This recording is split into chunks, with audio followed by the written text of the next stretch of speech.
Fala galera, tudo bem com vocês? Aqui é a professora Leide Rodrigues e daremos continuidade aos nossos conteúdos de história.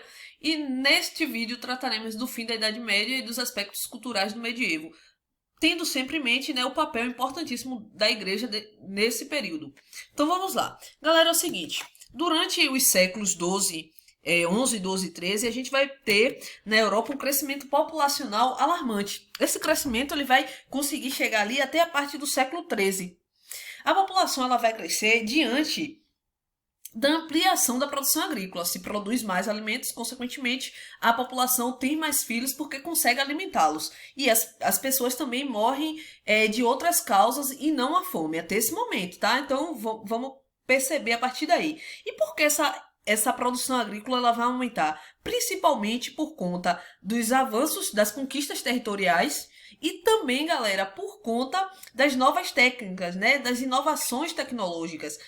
Isso vai fazer com que a população cresça de uma forma que chegue no século XIII, a produção de alimento ela dá uma estagnada. Então não consegue se produzir alimento suficiente para alimentar toda a população. E por quê? Quais os fatores explicam, né, essa estagnada na alimentação? Um dos fatores é a ideia das cruzadas. Se há as cruzadas, vai mudar todo o cenário territorial da Europa.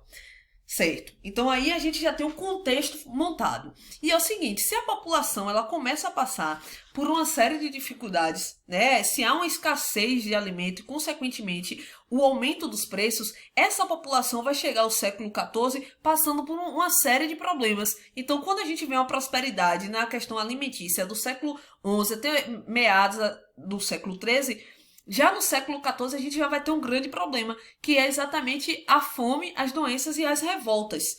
Isso vai marcar o século XIV.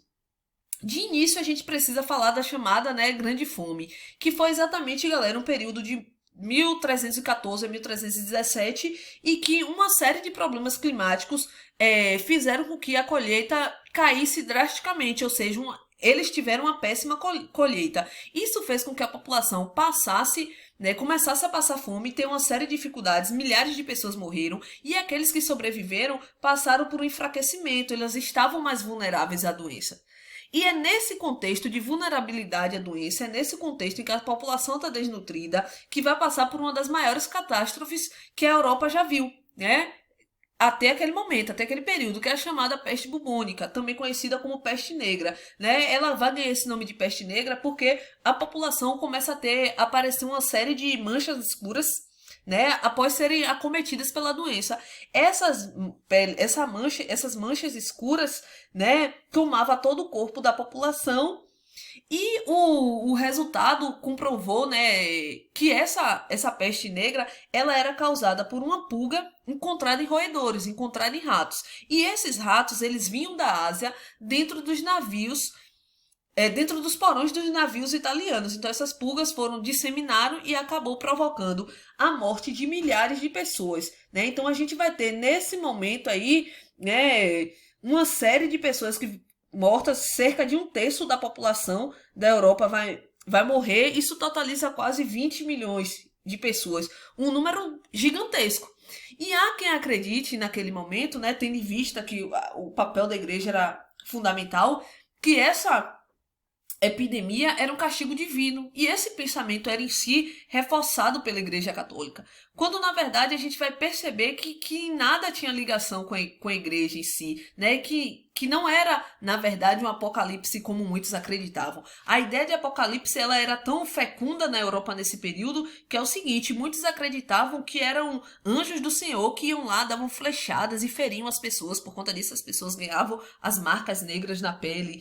Então assim, as pessoas acreditando, né, nessa ideia de fé, na crença divina, muitas das pessoas iam às ruas, né, saíam às ruas em penitências, se puniam com chicotadas como uma forma de obter a cura através da piedade divina. Então isso era muito comum na Europa nesse período.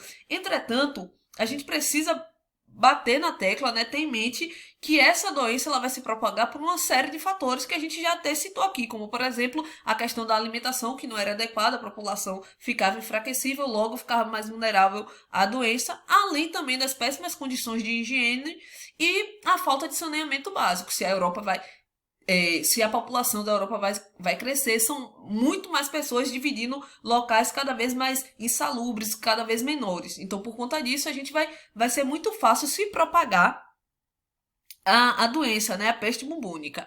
E aí, galera, essa imagem aqui, imagens como essa acabavam circulando muito nesse período. E elas ficavam conhecidas como danças macabras. Se vocês perceberem aí, tem caveiras que aparecem dançando, né? Algumas pessoas chamavam de a última dança, e elas aparecem aí na imagem puxando alguns nobres.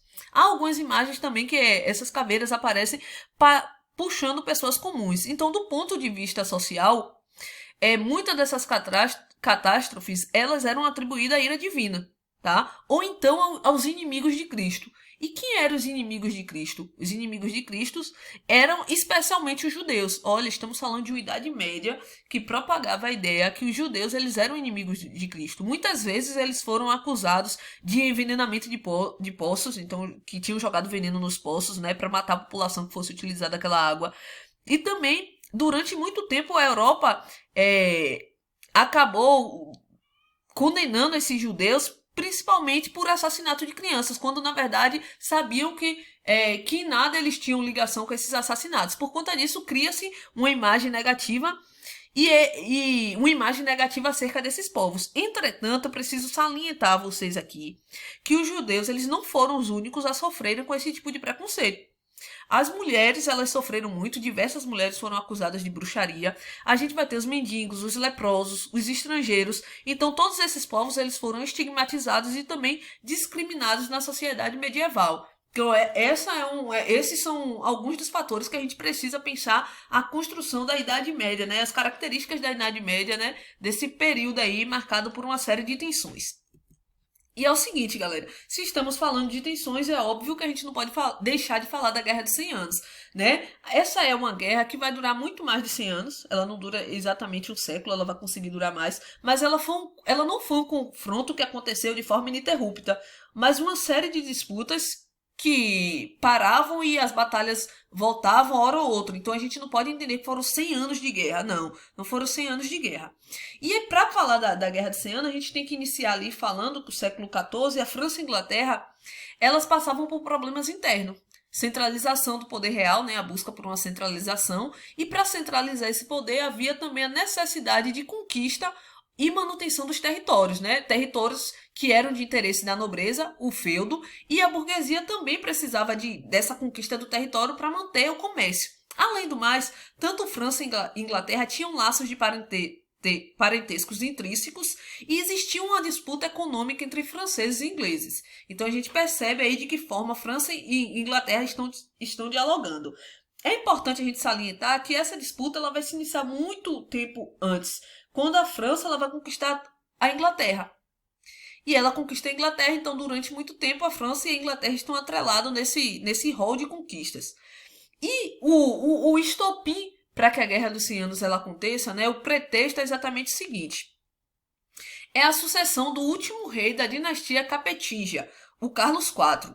Esse rei, Carlos IV, ele vai falecer. E quando ele vai morrer, ele não vai deixar herdeiro. Entretanto, Eduardo III era sobrinho dele, e Eduardo III era rei na Inglaterra. Então, observe, quando Carlos vai morrer, Eduardo III vai dizer, olha, eu tenho direito, né, a assumir o trono francês, tendo em vista que Carlos era meu sobrinho. Só que a nobreza francesa não vai aceitar. Então, a nobreza francesa vai reivindicar esse trono e vai colocar no poder o Filipe de Valois, né? Então o Filipe de Valois ele vai dar início a uma nova dinastia. Entretanto, quando Filipe de Valois assume essa nova dinastia, o rei inglês não vai gostar, tendo em vista que ele acreditava, né, que ele deveria assumir, e ele vai declarar guerra à França. Então a gente vai ter uma guerra aí em 1337 e essa guerra vai se estender por mais de 100 anos. E assim, galera, como eu disse para vocês desde o início, esse é um confronto baseado em diversos conflitos, diversas batalhas, na verdade. Entretanto, eu preciso frisar aqui com vocês o último período, tá? Esse último período, ele vai acontecer ali a partir de 1420, quando Joana d'Arc assume a posição ali de líder das tropas francesas. E aí é importantíssimo a gente falar do papel de Joana d'Arc, né? Quem é Joana d'Arc? Uma camponesa que ela dizia ouvir vozes de São Miguel, de Santa Catarina, de Santa Margarida, para que atuasse nas campanhas. Galera, novamente a gente tem o papel da igreja, o papel da fé, né? Intrínseco aí. Então, segundo ela recebe essa missão e ela vai liderar. E quando ela começa a liderar, né? Quando ela vai liderando ali à frente das tropas que defendiam o Filipe, né? Defendiam a família Valois. E aí, galera, Joana d'Arc, ela começa a obter uma série de sucessos. Ela consegue vencer diversas batalhas e isso faz com que o ânimo, né? O sentimento de ânimo dos franceses aumente. Nesse momento que o sentimento está aumentando, o que é que acontece? Dizem, né, há uma linha histórica que trabalha com a ideia de que foram os próprios nobres franceses que foram lá e entregaram ela, né? Pegaram e entregaram ela às lideranças inglesas, entregaram a Joana d'Arc. E por qual motivo eles entregaram Joana d'Arc à Santa Inquisição, que era controlada pelos ingleses? Porque, galera, eles tinham medo que Joana d'Arc, sendo a camponesa, ela se fortalecesse enquanto a liderança popular. Então a nobreza ficou com medo, foi lá e entregou Joana d'Arc. Joana d'Arc, então, ela foi presa, foi entregue, né, no caso, à Santa Inquisição, e ela foi morta com 19 anos. Por que ela foi morta? Porque ela foi considerada herege, ou seja, ela foi considerada uma bruxa. Então ela foi morta na fogueira. Em 1453, então, há um tratado de paz que vai encerrar a Guerra dos 100 Anos, e essa Guerra dos 100 Anos ela vai provocar uma série de mudanças ali na Europa, principalmente porque a gente vai ter um fortalecimento da ideia nacional, né? A questão da formação dos exércitos nacionais, a gente vai ter um maior poder concedido aos tribunais reais, e essa Guerra dos 100 Anos também vai provocar um impulso gigantesco na economia do período. Então são características ali que vão perpassar a Guerra dos 100 Anos. Entretanto, galera, mesmo ali durante a Guerra dos 100 Anos, né, nos entremeios da Guerra dos 100 Anos, a gente precisa salientar o seguinte, que uma série de revoltas, elas estavam acontecendo na cidade e no campo. Né? E essas revoltas, elas estavam acontecendo pelo seguinte, as estruturas do sistema feudal, como a gente já viu nos vídeos anteriores, ela tinha se ruído. E quem sofria com essa crise do sistema feudal era o seguinte, as classes populares. Por quê? Porque os senhores começaram a cobrar, né, explorar ainda mais os camponeses e aumentavam os impostos. Então a gente vai ter tanto a população rural, tanto os servos sendo massacrados, tanto os servos passando por uma série de problemas, como também a própria burguesia nas cidades. Então os servos, eles perceberam que era hora de provocar, né, de reivindicar melhores condições de vida. E aí ocorreu uma série de revoltas camponesas. E a burguesia também ela se colocava contra, principalmente, né, por conta da opressão que eles diziam sofrer pelos senhores das cidades que cobravam impostos exorbitantes. Além do mais, tanto burgueses e camponeses, que mesmo tendo problemas semelhantes ou diferentes, eles tinham um ponto em comum. Tanto burguesia e camponeses, eles estavam insatisfeitos com o andamento da Guerra dos 100 Anos. Então foi mais um fator para que houvesse diversas revoltas no campo e na cidade. Uma das primeiras revoltas aí que a gente vai ter, tá? Que é uma das maiores também, é uma revolta que ficou conhecida como Jacquerie. Essa revolta ela vai resultar na morte de 30 mil pessoas, sejam eles nobres ou camponeses. E outras revoltas eclodiram posterior a essa, então essa não foi a única. Então, além dessa daí, a gente vai ter revoltas acontecendo em outras localidades, como por exemplo em Florença, na Inglaterra. Tudo isso, galera, é para perceber, para que a gente perceba que a servidão, né, de fato, o feudalismo ele tinha chegado ao fim. Então ele estava com os dias contados e essas revoltas representam isso. Outro fator que eu não posso esquecer acerca da Idade Média é que, assim, durante o século XV, além de todos esses problemas que nós já citamos aqui no decorrer do século XIV e século XV, a gente vai encontrar um outro problema que é o esgotamento de metais e vai provocar uma queda no lucro, né, e uma queda na economia burguesa, principalmente pelo esgotamento do ouro e da prata. E é isso, galera. A gente volta no próximo vídeo eu falando sobre a cultura medieval, que eu acho que é um ponto excelente para a gente perceber. Valeu, galera!